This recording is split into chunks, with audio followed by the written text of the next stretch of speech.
रखना, हीरा की कीमत लगाने वाला, सोना की कीमत लगाने वाला, मिट्टी और लोहे को भी कीमती बनाने वाला कौन है? वो केवल मनुष्य है। तो मनुष्य स्वयं कितना कीमती होगा, इस बात को समझना चाहिए। जो सबकी कीमत लगा रहा है वो स्वयं कितना कीमती होगा।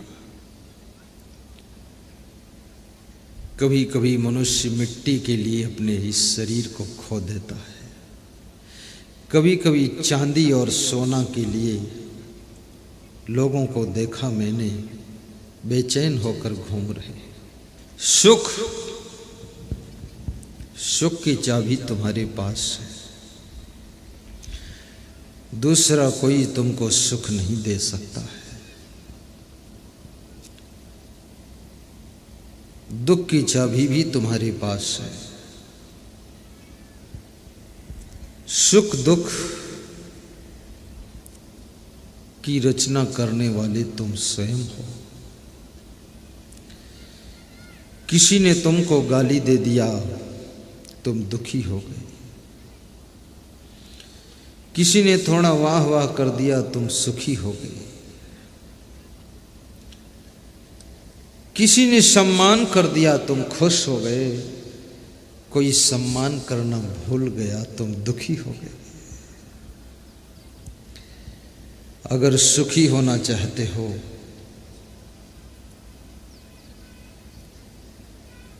सम्मान, अपमान, अभिमान, इन सब से ऊपर उठ जाइए।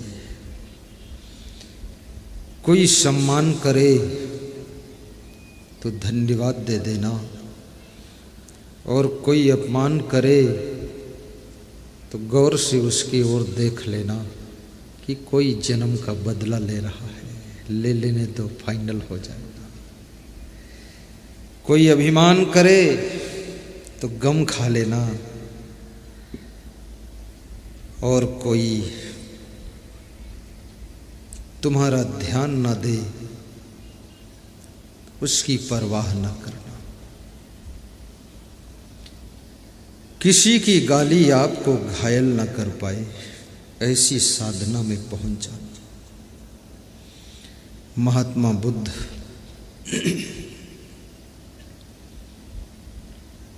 नदी किनारे बैठे हुए ध्यान कर रहे थे। महात्मा बुद्ध ध्यान बहुत करते थे, और महात्मा बुद्ध को देख करके बहुत लोगों ने ध्यान शुरू किया है। और आंख मूंद कर बैठने से ध्यान लगता नहीं। तुम खूब आंख मूंदो, अंदर तो मन द्वंद्व मचा रहा है। आंख मूंदने से क्या होता है? इसलिए कहते हैं किसी की नकल नहीं करना चाहिए। कितने लोग कहते हैं कि हम ध्यान करते हैं तो ध्यान लगता ही नहीं है। तो मैंने कहा ध्यान नहीं लगता तो क्या लगता है? बोले जब ध्यान में बैठता हूँ तो ध्यान में ना तो भगवान का ध्यान होता, ना गुरु का ध्यान होता। तो हमने कहा क्या ध्यान होता है? बोलो खेत में धान लगे उसका ध्यान आता है, दुकान का ध्यान आता है, मकान का ध्यान आता है, पत्नी का ध्यान आता है। तो मैंने कहा तो पत्नी का ही ध्यान लगाओ। बोले उसका ध्यान लगाता हूँ तो उसका भी चला जाता है।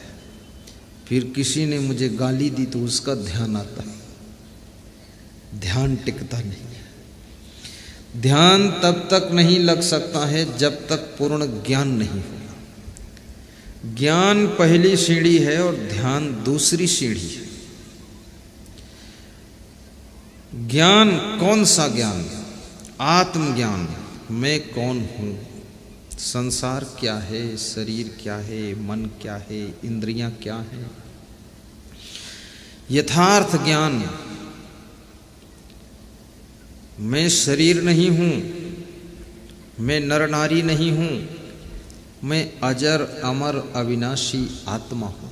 चेतन हूँ, दृष्टा हूँ, जीव हूँ, अमर हूँ, अजर हूँ। शरीर के नाश होने पर भी मेरा नाश नहीं होता है। शरीर की मृत्यु मेरी मृत्यु नहीं है, शरीर का जन्म मेरा जन्म नहीं है।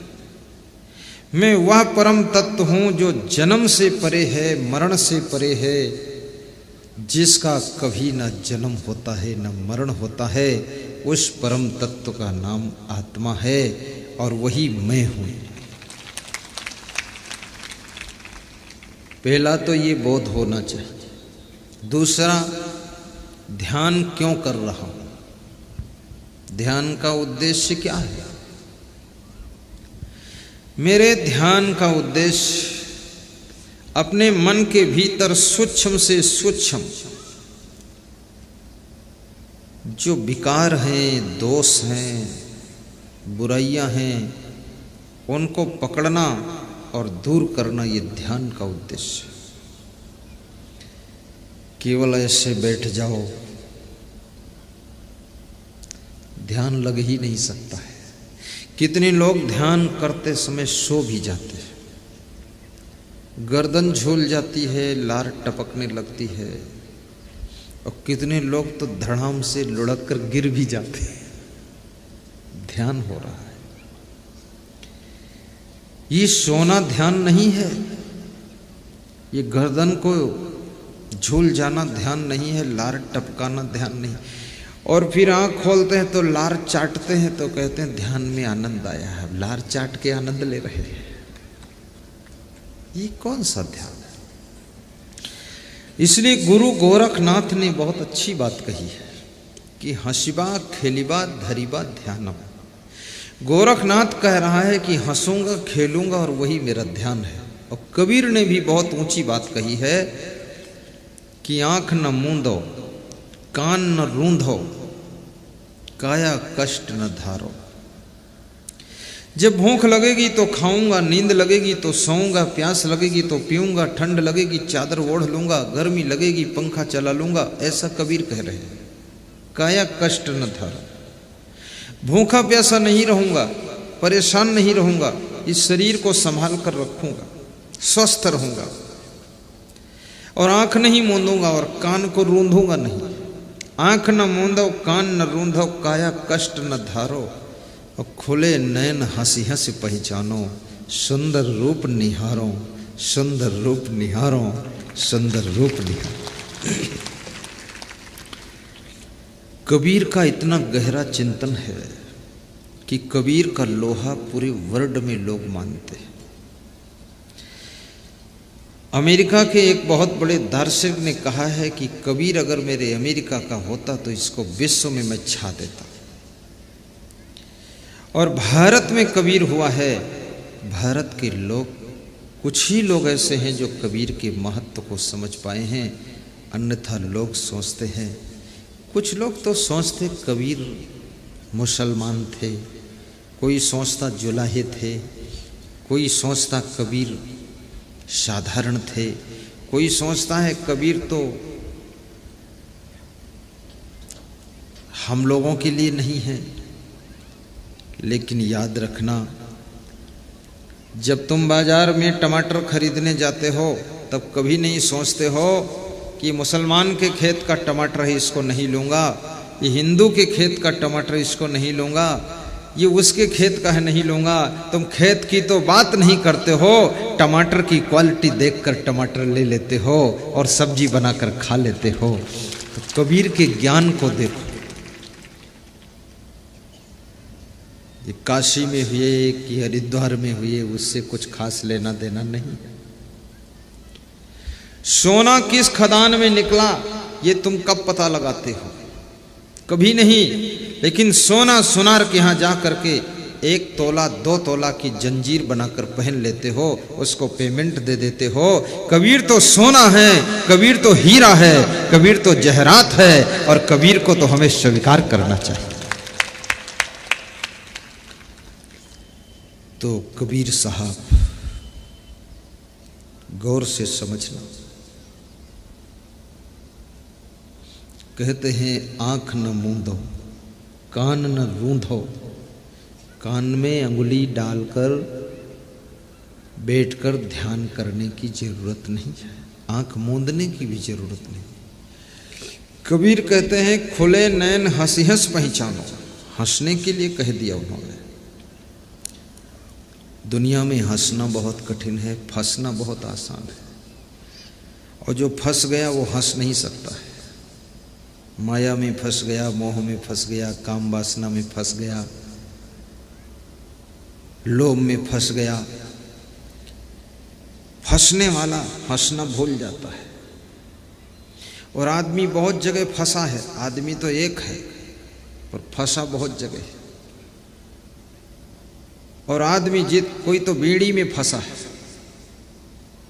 1.5 इंच की बीड़ी 5.5 फुट के आदमी को फंसा के रखी है। जब बीड़ी पीने का समय आता है तो बीड़ी की लत, बीड़ी की आदत, बीड़ी की तलब अंदर से इशारा देती है उठ, तो 5.5 फुट का आदमी उठ जाता है। फिर वो तलब कहती है पर्दे से बाहर चल, तो पर्दे से बाहर जाता है। फिर बीड़ी की तलब कहती आड़ में बैठ और पी ले, तो पी लेता है और फिर वापस आ जाता है। ये 1.5 इंच की बीड़ी 5.5 फुट के आदमी पर अपना अधिकार रखती है। आदमी बीड़ी में फंस गया, कोई पुड़िया में फंसा है, कोई शराब में फंसा है, कोई मोह में फंसा है, कोई काम वासना में फंसा है, कोई व्यभिचार में फंसा है। और आदमी फंसा है इसलिए आदमी की दुर्दशा है। अगर इसका फंसापन निकल जाए तो दुर्दशा नहीं होगी, फिर इसकी दशा ठीक हो जाएगी। इसलिए तो मैं कहूंगा संसार में फंसना नहीं चाहिए और फालतू चीजों को यूज नहीं करना चाहिए। आज की तारीख में आप देखते होंगे जो कम उम्र के बच्चे हैं उनके चेहरों के ऊपर तेज नहीं है। क्यों? क्योंकि वो बच्चे ठीक से सो नहीं पाते। क्यों? क्योंकि उनके मोबाइल में यूट्यूब, फेसबुक, व्हाट्सएप ये सब रात में 2-2 बजे रात तक चलाते रहते हैं, तो उनकी नींद पूरी नहीं होती है और गंदगी सब मोबाइल के द्वारा दिमाग में भरते हैं। और जिसके दिमाग में इतनी खुराफात भर गई तो उसका शरीर कंट्रोल में कहाँ रहेगा, इंद्रियां कंट्रोल में कहाँ रहेंगी, मन कंट्रोल में कहाँ रहेगा। और जब मन, इंद्रियां, शरीर कंट्रोल में नहीं होगा तो ब्रह्मचर्य का पालन कहाँ से होगा। और जब ब्रह्मचर्य का पालन नहीं होगा तो ये तेज विहीन चेहरा हो जाएगा, तेजस्विता तुम्हारी खत्म हो जाएगी। इसलिए कई विद्यार्थियों के बारे में उनके माता पिता कहते हैं इसके पास बुद्धि नहीं, इसको कुछ याद नहीं होता, ये पढ़ ही नहीं पा रहा। क्या बात है, कैसे पढ़ पाएगा? जिनके पास में बुद्धि नहीं है, हनुमान चालीसा में एक दोहा लिखा है बुद्धिहीन लोगों के लिए कि बुद्धिहीन तन जानिके। एक आदमी कह रहा था हनुमान चालीसा वही लोग पढ़ते हैं जो बुद्धिहीन हैं। पर ऐसा नहीं है।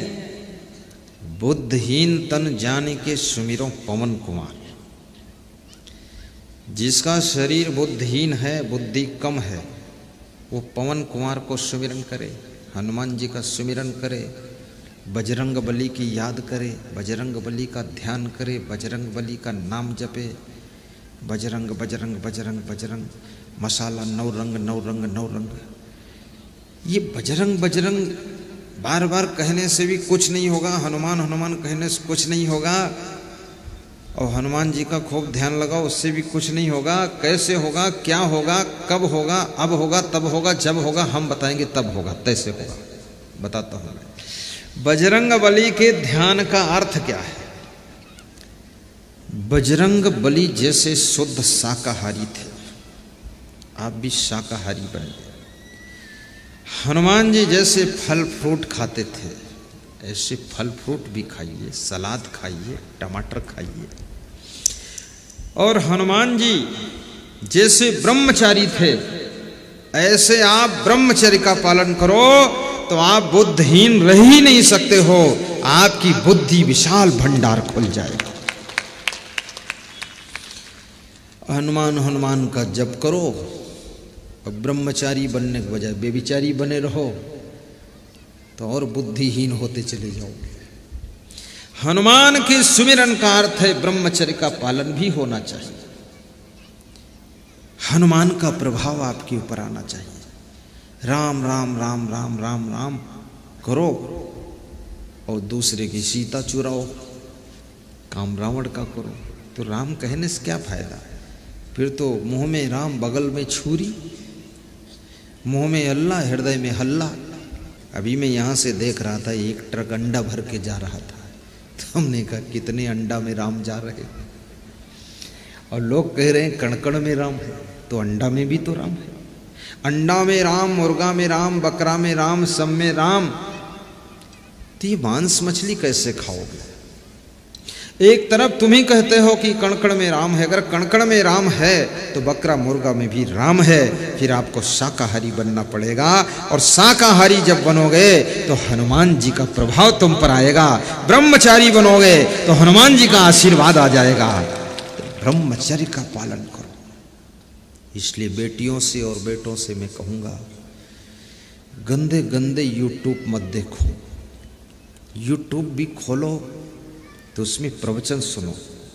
अभी यूट्यूब पर बहुत प्रवचन आ रहा है, और किस किस पर आ रहा है मुझे तो मालूम नहीं है। इसमें फेसबुक और क्या क्या बताते हैं, उसका नाम नहीं याद हमको, पर उसमें प्रवचन सुनो। और मोबाइल है तुम्हारे पास तो मेमोरी कार्ड प्रवचन का मोबाइल में डालिए, जिसमें 60 घंटे का प्रवचन और भजन मिलेंगे आपको, अच्छे अच्छे भजन और चुने चुने प्रवचन। अभी एक सज्जन यहाँ प्रणाम करने आए, भेंट करने आए, आशीर्वाद लेने आए, बोले वो मेमोरी कार्ड लेना था, बहुत बार कार्यालय को फ़ोन किया, अभी तक नहीं मिला। हमने कहा तुरंत वहाँ दुकान खोला है, ले लो जाकर। बोले बस प्रवचन छूटते ही मैं फर्स्ट नंबर वही लूँगा।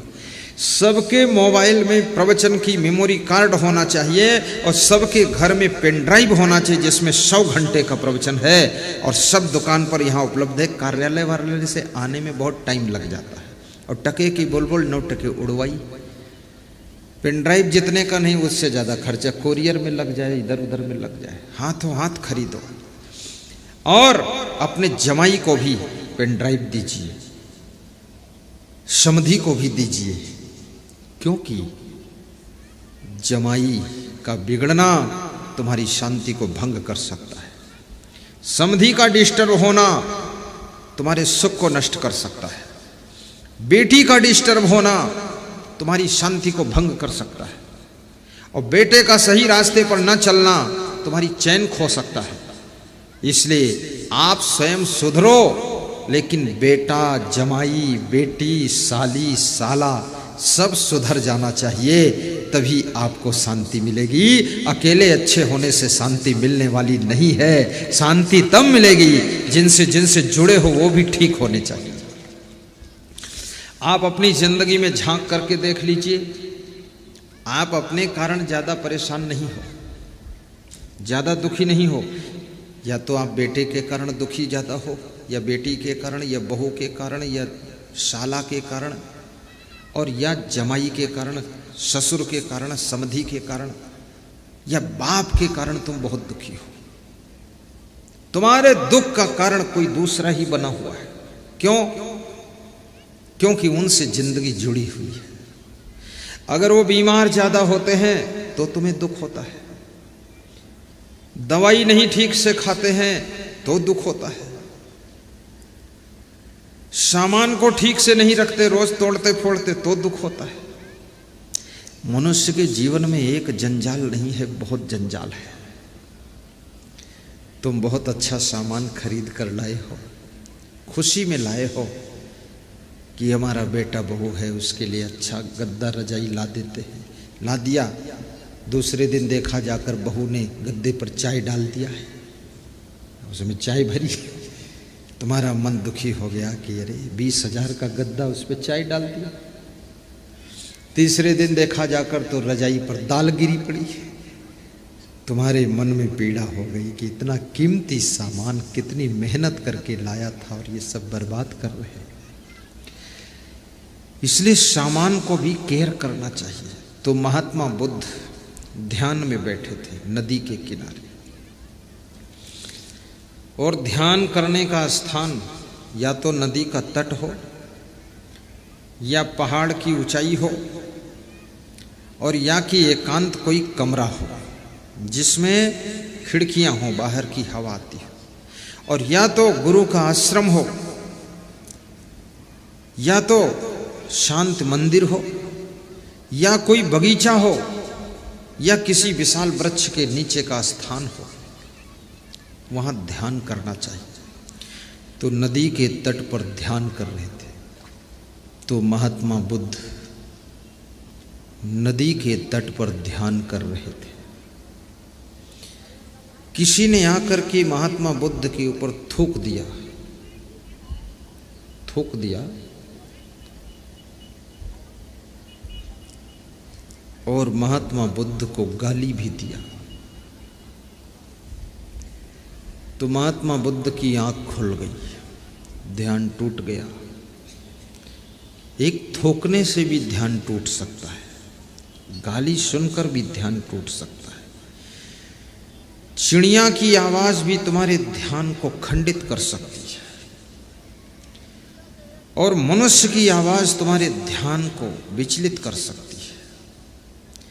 निशब्द वातावरण तुम्हें गहरे ध्यान में डुबाता है, जहां कोई शब्द ना हो, कोई ध्वनि ना हो, कोई आवाज ना हो, कोई मच्छर ना हो, कोई तकलीफ ना हो, वहां पर ध्यान आसानी से लग सकता है। तो महात्मा बुद्ध ने उस थूकने वाले, गाली देने वाले व्यक्ति से पूछा, कुछ और कहना है? वो व्यक्ति सोच में पड़ गया कि बुद्ध के ऊपर मैं थूक रहा हूं, गाली दे रहा हूं, वो मुझसे पूछ रहे हैं कुछ और कहना है। इसकी उम्मीद नहीं थी उसको कि ऐसा पूछेंगे हमसे। तो वह व्यक्ति शर्मिंदा होकर वहां से लौट आता है। घर में आते आते उसको बेचैनी हो जाती है। जब तुम किसी अच्छे व्यक्ति के साथ, पवित्र व्यक्ति के साथ गलतियां करते हो, गलती तो जोश में कर दोगे, अज्ञान में कर दोगे, गुस्सा में कर दोगे, जोश में कर दोगे, क्रोध में कर दोगे, लालच में कर दोगे, वासना में कर दोगे, लेकिन गलती करने के कुछ समय के बाद तुम्हारे अंदर पश्चाताप होगा, ग्लानि होगी कि मैंने वास्तव में उनके साथ गलत किया है। और याद रखना, ये पश्चाताप और ग्लानि कोई कम सजा नहीं है, ये बहुत बड़ी सजा है। इसलिए गलत किसी के साथ करना नहीं चाहिए, और गलत करना जब तक बंद नहीं होगा तब तक मनुष्य इस सजा से मुक्त नहीं होगा। पुलिस दंड दे न दे, जेल में सजा मिले न मिले, न्यायाधीश कोई दंड दे न दे, लेकिन आपके कर्म आपको तुरंत दंड देना शुरू कर देते हैं। आपको पश्चाताप की आग में जलना पड़ता है, ग्लानि के द्वंद्व से गुजरना पड़ता है।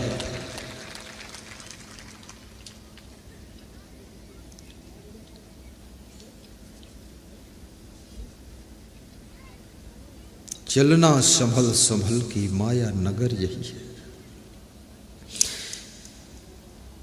जिस व्यक्ति ने अपने पिताजी के साथ में कठोर व्यवहार किया है, पिताजी मर गए तब उसको बार बार ग्लानि होती है कि पिताजी को हमने दुख दिया है। एक आदमी अपने बाप के मरने के बाद बहुत रो रहा था, दूसरा बेटा ज्यादा नहीं रो रहा था। तो मैंने पूछा, ये बहुत रो रहे हैं, तू कम रो रहा, बात क्या है? बोले, इन्होंने बहुत ज़्यादा पिताजी के साथ गलती किया है, इसलिए अब ज़्यादा रो रहे हैं।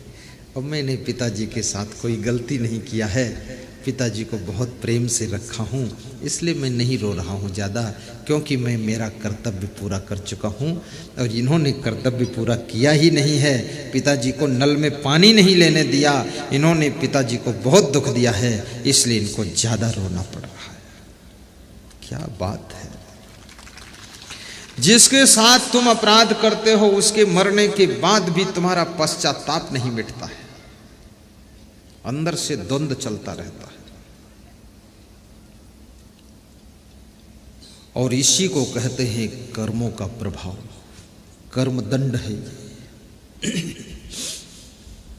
कबीर साहब ने इसके बारे में बहुत अच्छा बताया।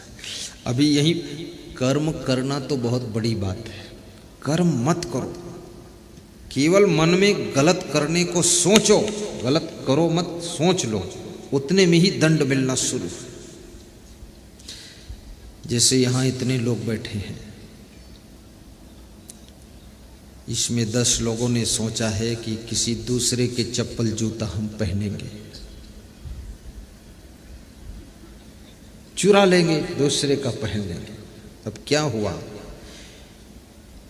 वो जब तक बैठे रहेंगे वो लोग, उनके अंदर घबराहट है और उनके अंदर चिंतन चल रहा, विचार चल रहा है, स्मरण चल रहा है और सारा तर्क उठ रहा है कि किसी का चुराऊंगा, वो देख लेगा तो क्या होगा, पकड़ लेगा तो क्या होगा, ऊपर से 2-4 जूते मारेगा तो क्या होगा, बेइज्जती होगी तो क्या होगा।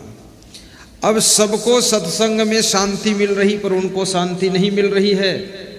खाली गलत सोचा है, अभी गलत किया नहीं है और दंड मिलना शुरू हो गया, उलझन शुरू हो गई, टेंशन शुरू हो गई, असमंजस शुरू हो गया।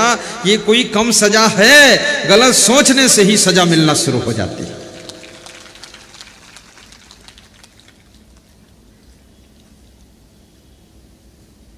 और जैसे मैंने बता दिया,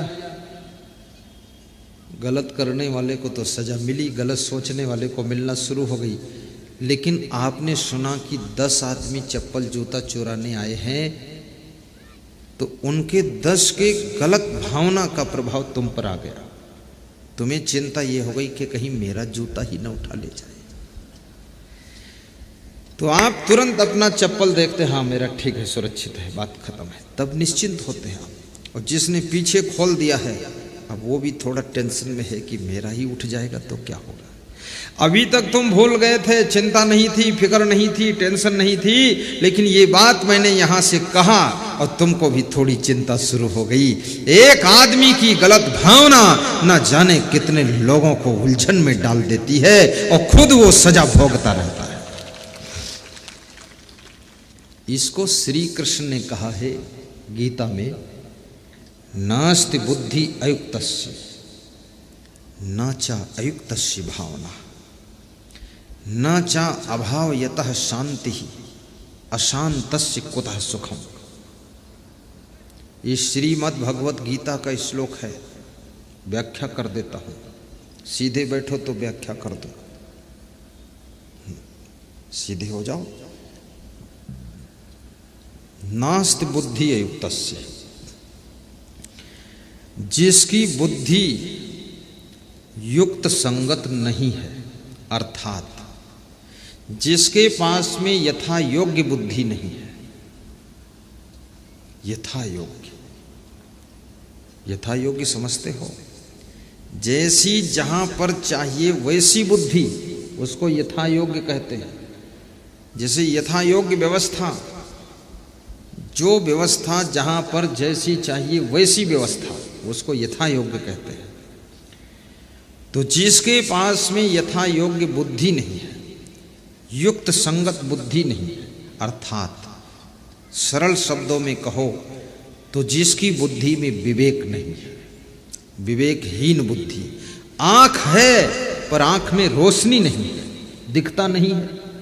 दूसरों को दिखता है कि आंख है, इसको दिखता होगा, लेकिन उसके पास आंख है और दिखता नहीं है। ऐसे बुद्धि है, उसमें विवेक नहीं है, यानी बुद्धि है, विवेकहीन बुद्धि अंधी बुद्धि होती है और वो बुद्धि बहुत गलतियां करती है। विवेक की रोशनी होना चाहिए बुद्धि की आंख में। नास्ति बुद्धि अयुक्तस्य न चा अयुक्तस्य भावना, और जिसके पास में यथा योग्य भावना नहीं है। यथा योग्य भावना, बात को समझना, किसके प्रति क्या भावना रखना चाहिए। गुरु जी के प्रति क्या भावना रखें, संतों के प्रति क्या भावना रखें, माता पिता के प्रति कैसी भावना रखें, सास ससुर के प्रति कैसी भावना रखना चाहिए, लाड़ी लाड़ा बहू बेटा के प्रति कैसी भावना रखना चाहिए, अतिथि के प्रति कैसी भावना रखना चाहिए। जिसकी भावना यथा योग्य नहीं है, जिसकी भावना में विवेक नहीं है, जैसी उचित भावना रखना चाहिए वैसी भावना रखने की उसके पास कला नहीं है, तो कृष्ण आगे क्या कह रहे हैं अर्जुन से, नाचा अयुक्तस्य भावना। और तीसरे वे लोग जिनके पास भावना ही नहीं है, यथा योग्य की तो बात छोड़ो, बिल्कुल भावना ही नहीं है। जैसे कोई कहे हमारे यहाँ अतिथि आए हैं, तो कौन अतिथि आए हैं ये पूछना पड़ता ना, तो बोलते हैं दामाद आया है। दामाद की भावना से किचन में नाश्ता बनेगा कि दामाद आया तो उस ढंग से बनाना है। फिर पूछा आज कौन मेहमान आया, बोले आज मामा जी आए हैं, तो मामा की भावना से नाश्ता बनेगा। फिर तीसरे दिन पूछा आज कौन आया है, अरे बोले आज तो अपने दोस्त आए हैं, पड़ोसी हैं, बोले तो एक चाय बना दो, बात खत्म हो गई। वैसी भावना, तो यथा योग्य भावना का अर्थ है जो जैसा है उसके साथ में वैसी भावना रखना, और जिसके अंदर किसी के प्रति कोई भावना ही नहीं है, भाव शून्य हृदय। कृष्ण ने इस बात को समझा दिया है कि हर कार्य में विवेक कीजिए, भावना में विवेक रखिए, और यथा योग्य भावना रखिए, और यथा योग्य बुद्धि रखिए, क्योंकि परिस्थिति के अनुसार बुद्धि से डिसीजन को चेंज करना पड़ता है। परिस्थितियां बदल गई तो वहां नियम बदलना पड़ जाएगा, व्यवस्थाएं चेंज हो जाएंगी। नास्ति बुद्धि अयुक्तस्य नाचा अयुक्तस्य भावना, नाचा अभावयतः शांति अशांतस्य कुतः सुखम। बड़ी मार्मिक श्लोक है। जिसके पास में सद्भावना नहीं है, भावना ठीक नहीं है, कृष्ण कहते उसको शांति नहीं मिल सकती है। और कृष्ण कहते अर्जुन जिसको शांति नहीं है उसको सुख कहाँ मिल सकता है। अशांतस्य कुतः सुखम, अशांतस्य हृदय वाले को सुख कहाँ हो सकता है। इसलिए याद रखना, सुख चाहते हो तो दिल में शांति होनी चाहिए, और दिल में शांति चाहते हो तो भावना अच्छी होनी चाहिए, और भावना में विवेक और यथा योग्य होना चाहिए, और बुद्धि भी आपकी यथा योग्य विवेक पूर्ण होना चाहिए। तब आपको शांति मिलेगी, सुख मिलेगा। कितने लोग उल्टा पलटा बोलते हैं।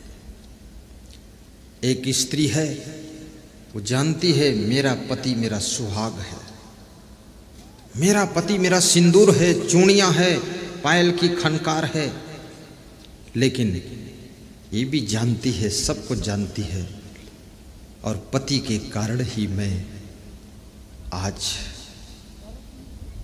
शोभा पा रही हूं। फिर भी वो कभी कभी पति को गाली देती है, पति को कठोर बोलती है, पति कमरे में बेहोश हो जाता है। कितने पति लोग कमरे में डांटे जाते हैं, बहुत डांट लगती है। एक जादूगर ने किसी बच्चे से पूछा तुम किसको डरते हो, तो उसने कहा मैं पापा को डरता हूं। बोले तेरा पापा किसको डरता? बोले वो मम्मी को डरते। कितने पति लोगों को कमरे में डांटा जाता है, लेकिन कितने पति लोग पत्नी की डांट को पाकर के बहुत दुखी हो जाते हैं, व्यथित हो जाते हैं। कितने लोग तो घर छोड़कर भाग गए, कितने लोग तो सुसाइड कर लिए। लेकिन मैं आपसे कहूँगा, यदि आपकी पत्नी आपको डांटती है तो उसको धन्यवाद देना, क्योंकि डांटता उसी को व्यक्ति है जिसको अपने से भी ज़्यादा मानता है, अन्यथा डांटना बंद कर देगा।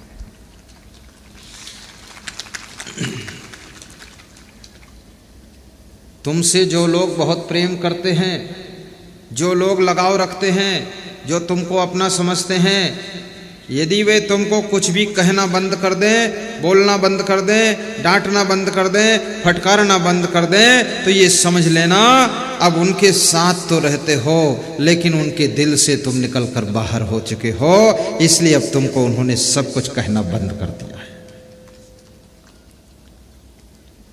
लेकिन डांटने की आदत भी मत बिगाड़ना कि खाम डांटते ही रहो।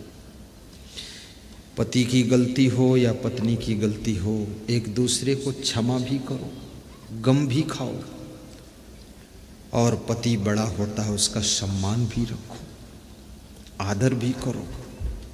अपने से बड़ों की गलतियां कहना भी नहीं चाहिए, बस ठीक हो जाएंगे। सम्मान दो, सम्मान से ठीक हो जाएंगे। सम्मान भी सुधारता है, अपमान भी सुधारता है। आदर दे दीजिए। तो मैं आपको बता रहा था, रतन का जतन करो, यही था ना प्रसंग। रतन जैसे मनुष्य जीवन को जतन पूर्वक संभालो। ये वह जीवन आपको मिला है जो जीवन देवताओं को भी दुर्लभ है। देवता भी लाइन में लगे हैं कि कभी मनुष्य का शरीर हमको भी प्राप्त हो जाए, और वह मनुष्य का शरीर आपको प्राप्त हो चुका है। 3 चीजें संसार में दुर्लभ हैं। नंबर 1 मानुष तन, नंबर 2 सद्गुरु मिलब, नंबर 3 मोक्ष इच्छा होए, और दुर्लभ तीनों परम है पाए सुयोग न खोए। मनुष्य का शरीर मिलना ये दुर्लभ है, सद्गुरु का मिलना ये भी दुर्लभ है, और अपने अंदर कल्याण की इच्छा होना ये तो बहुत दुर्लभ है। सद्गुरु हमारा जीवन कल्याण के लिए हो, सद्गुरु हमारा जीवन। सब गाओ, तालमेल से ताली बजाओ, आगे पीछे नहीं, चटपट नहीं, ठीक ठाक बजाओ और गाइए और भाव से गाइए। सद्गुरु हमारा जीवन, सद्गुरु हमारा जीवन कल्याण के लिए हो, सद्गुरु हमारा जीवन कल्याण के लिए हो। तन मन वचन ये मेरा परमार्थ के लिए हो, तन मन वचन ये मेरा परमार्थ के लिए हो, सद्गुरु हमारा जीवन कल्याण के लिए हो। भैया थोड़ा मुस्कुराइए भी, ऐसा मुंह मत बनाओ डरावना जैसा, हंसते हंसते गाओ। सद्गुरु हमारा जीवन कल्याण के लिए हो, सद्गुरु हमारा जीवन कल्याण के लिए हो। तन मन वचन ये मेरा हो, तन मन वचन ये मेरा परमार्थ के लिए हो, सद्गुरु हमारा जीवन कल्याण के लिए हो, सद्गुरु हमारा जीवन कल्याण के लिए हो। मनुष्य जीवन रामचरितमानस में 14 वर्ष का वनवास पूर्ण करके जब राम लौटे, पुरवासियों ने दीप प्रज्वलन करके उनका स्वागत किया। राम ने एक बड़ी सभा का आयोजन किया उस सभा को संबोधित करते हुए राम क्या कहते हैं, मनुष्य जीवन का उद्देश्य बता रहे हैं और मनुष्य जीवन का महत्व बता रहे हैं। 2 मिनट में चौपाई गा देता हूँ। बड़े भाग्य मानुष तन पावा, सुर दुर्लभ सद्ग्रंथन गावा।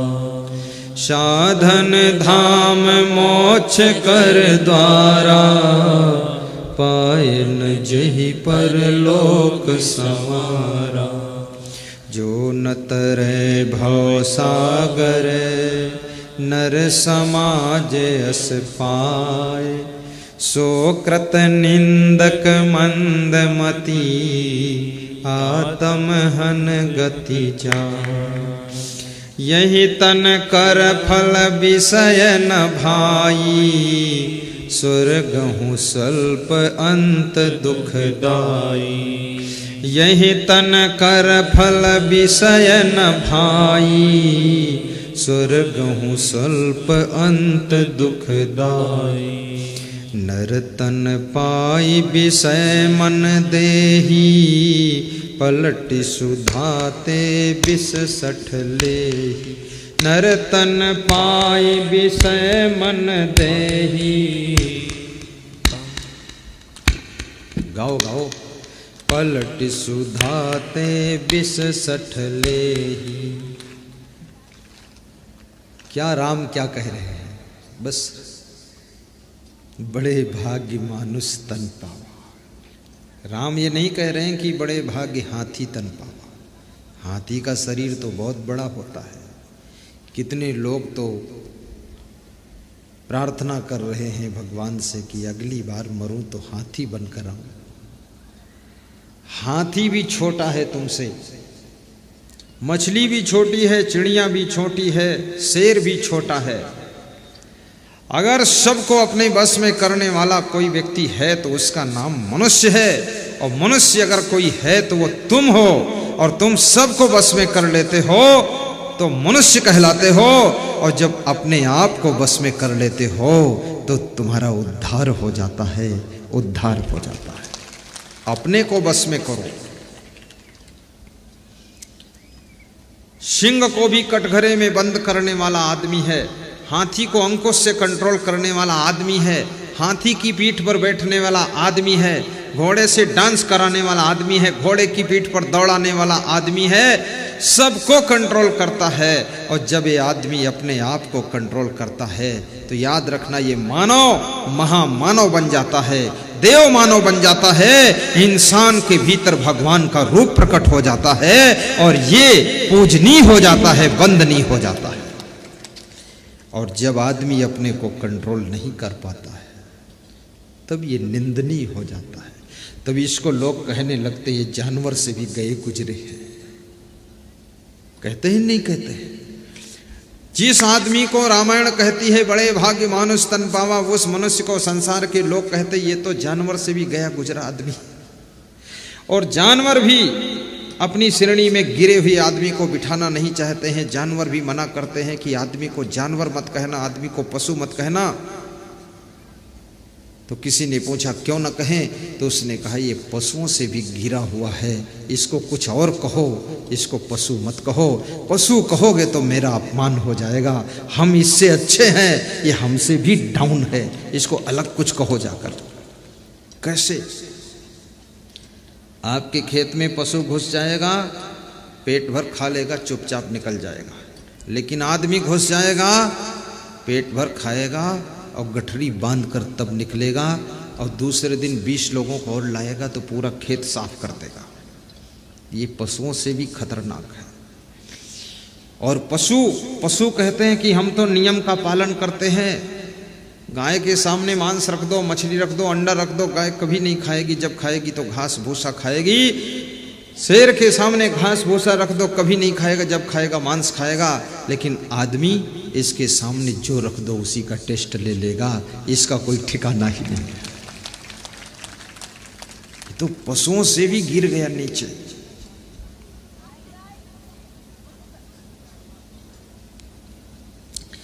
बड़ी भागी मानुष तन पावा, सुर दुर्लभ सद ग्रंथन गावा। साधन धाम मोक्ष कर द्वारा, पाए न जहि पर लोक संवारा, पाए न जहि पर लोक संवारा। जो न तरे भवसागर, नर समाज यस पाए। सो कृत निंदक मंदमती, आत्महन गति जाए।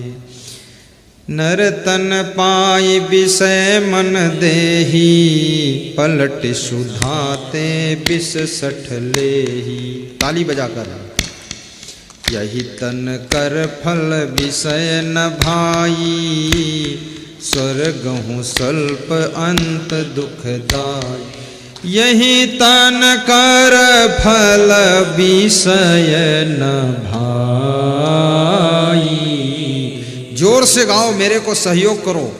यही तन कर फल विषय न भाई, स्वर्ग हु स्वल्प अंत दुखदाई।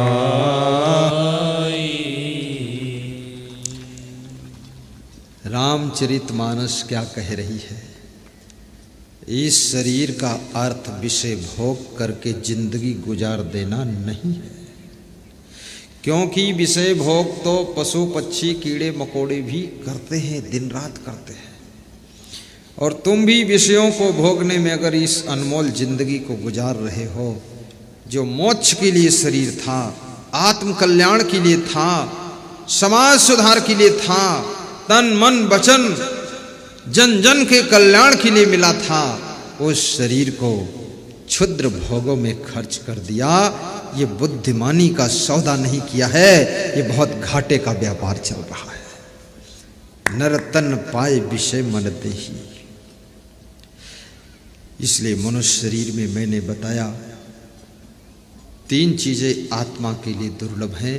नंबर 1 मनुष्य का शरीर, और मनुष्य शरीर मिले तो सबसे पहले सत्संग सुनना चाहिए, तब मनुष्य जीवन के महत्व का तुम्हें पता चलेगा। नंबर 2 भक्ति करना चाहिए, गुरु नाम लेना चाहिए, गुरु दीक्षा लेना चाहिए, गुरु बनाना चाहिए, निगुरा नहीं रहना चाहिए, गुरु मंत्र सुनना चाहिए। और नंबर 2 क्या करना चाहिए? परोपकार करना चाहिए, सेवा करना चाहिए। और मनुष्य के जो गुण हैं, दया, क्षमा, संतोष, नम्रता, सरलता, सेवा, उदारता, दान, तप। चाणक्य ने तो यहाँ तक लिखा है स्पष्ट कि ऐसाम न विद्या, जिसके पास विद्या नहीं, कला नहीं, न तपो न दानम, और जिसके पास तपस्या नहीं, और जो दान भी करता नहीं, दानी नहीं है, कंजूस है, लोभी है। न चापि शीलम गुणो न धर्मा, और जिसमें शील नहीं है, गुण नहीं है, धर्म का ख्याल नहीं, मर्यादा को समझता नहीं। ते मृत्युलोके भूभार भूता, इस मृत्युलोक में वो भूमि का भार है। और मृगाश्चरंती, जानवरों की तरह घूम रहा चरते हुए, उसको चाणक्य कहते हैं वो तो पशु है, बिना सींग और बिना पूंछ का पशु है। इसलिए विद्याएं भी हासिल करो मनुष्य शरीर में, बुद्धू बनकर मत रहो। नई नई चीजें सीखो, गाड़ी चलाना सीखो, सिलाई मशीन चलाना सीखो, चोरी करने की जरूरत नहीं पड़ेगी। जो संभव है, जो संस्कार है, उसको सीखो। और जिस काम को करो उसको क्वालिटी से करो, विशेषज्ञता से करो। ये कुनमुन थोड़ा थोड़ा, थोड़े थोड़े से काम नहीं चलेगा। एक आदमी मुझको मिला तो बोला कि मुझे अपने साथ रख लो। तो मैंने कहा क्या करना आता है? गाड़ी चलाना आता? बोले थोड़ा थोड़ा। तो मैंने कहा कि साफ सफाई करना आता? बोले थोड़ा बहुत। फिर मैंने उससे पूछा भजन गाना आता? बोले थोड़ा ओड़ा आता है। फिर मैंने पूछा भोजन बनाना आता? बोले थोड़ा ओड़ा आता है। ये थोड़ा ओड़ा क्या होता है? किसी चीज में जब तक तुम परफेक्ट नहीं होगे, इफेक्ट नहीं होगे, तब तक तुम संसार में रिजेक्ट रहोगे, सिलेक्ट नहीं होगे, करेक्ट बनना पड़ेगा। इसलिए परफेक्ट बनो, इफेक्ट बनो, करेक्ट बनो, तब सिलेक्ट होगे, नहीं तो रिजेक्ट हो जाओगे। आपको परफेक्ट होना पड़ेगा। जैसे मैं प्रवचन करता हूं, अब प्रवचन में परफेक्ट नहीं होगे, थोड़ा थोड़ा प्रवचन आता है, तो कौन सुनेगा तुम्हारा प्रवचन? और कौन इतना बड़ा प्रोग्राम कराएगा? ये कोई खेल थोड़े है, लाखों का खर्चा होता है। आप परफेक्ट होना चाहिए महात्मा जी, आपको किताब देखना ना पड़े और सही ढंग से सबको समझाते चले जाओ, शांति मिलनी चाहिए, वही तो प्रवचन है। परफेक्ट कैमरा चलाना है, उसमें परफेक्ट बनो। माइक चलाना है, परफेक्ट बनो। व्यवस्था मैनेजमेंट देखना, उसमें परफेक्ट बनो। सिलाई मशीन में परफेक्ट बनो। हर चीज में थोड़ा थोड़ा थोड़ा थोड़ा। अब गाड़ी चलाना कहे तो थोड़ा थोड़ा आता, थोड़ा थोड़ा आएगा तो लड़ा दोगे और क्या करोगे? ठीक से मर्मज्ञ बनो। इसलिए हर ड्राइवर प्रधानमंत्री का ड्राइवर नहीं बन सकता, मुख्यमंत्री का ड्राइवर नहीं बन सकता, बहुत बड़े लोगों का ड्राइवर वो नहीं हो सकता है। तो किसी चीज में जब तक हम मर्मज्ञ नहीं होंगे, पूरी गहराई तक नहीं उतर जाएंगे, कला कौशल हम में नहीं होगा, तब तक सफलता नहीं मिलेगी। आप बिजनेस कीजिए, उसमें भी सफलता के लिए आपको मर्मज्ञता की आवश्यकता है।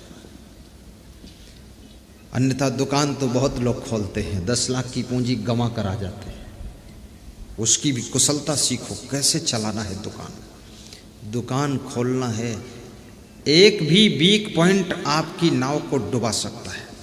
नाव आपकी 3 लाख रुपए की है, 300 लोगों को बिठा कर ले जाती है। नाव सुंदर भी है, बनावट अच्छी है, देखने में अच्छी है, चलने में अच्छी, सब ठीक है, लेकिन एक छोटा सा छेद वो 3 लाख की नाव को डुबाता है और 300 आदमी डूब जाते हैं। याद रखना, वो छोटा सा छेद ही उसको डुबाने में काफी है। इसी तरह से आपकी दुकान 50 लाख की हो, कोई फर्क नहीं पड़ता है। आपका एक छोटा सा वीक पॉइंट आपकी दुकान को ठप करा सकता है, नहीं चलेगी दुकान।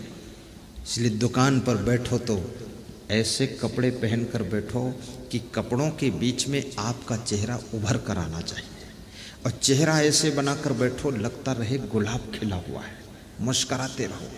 और ग्राहक कम आए तो उनसे बात करके भीड़ रोके रहो, और ग्राहक ज़्यादा हो तो कह दो आज समय कम है, फटाफट करते रहो। अब तुमको अकल ही नहीं है, एक ग्राहक है तो भी फटाफट कर दिया, उसको भेज रहे हो। मेरे पास लोग नमस्कार करने आते हैं, अगर कम है नमस्कार वाले तो मैं उनसे बात करता हूँ, रोके रहता हूँ, और जब ज्यादा है तो कहता हूँ फटाफट निकलो। ये सब कलाएं सीखो दुकानदारी की।